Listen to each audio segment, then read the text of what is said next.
রাজধানীর উত্তরায় বিমান বাহিনীর প্রশিক্ষণ বিমান বিধ্বস্ত।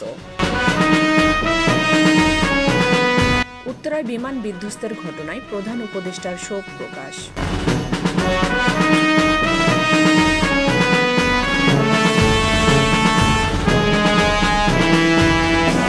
বিধ্বস্ত বিমানটির পাইলট তৌকির মারা গেছেন।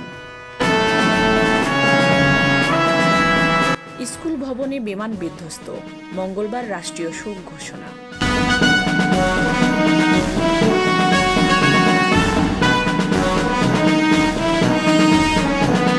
বিমান বিধ্বস্তের ঘটনায় অন্তত ১৯ জনের প্রাণহানি। দুর্ঘটনার কারণ উদ্ঘাটনে বিমান বাহিনীর উচ্চ পর্যায়ের তদন্ত কমিটি গঠন।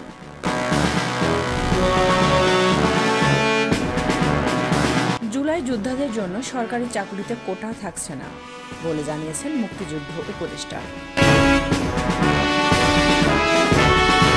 বিমান বিধ্বস্তের ঘটনায় আহতদের মেট্রো রেলে বহন করার জন্য নারী বগির পাশের বগি রিজার্ভ রাখা হয়েছে বলে জানিয়েছেন পুলিশ সদর দপ্তর।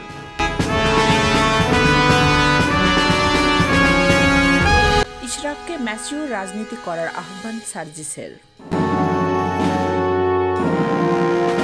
দেশে করোনায় আরও একজনের মৃত্যু।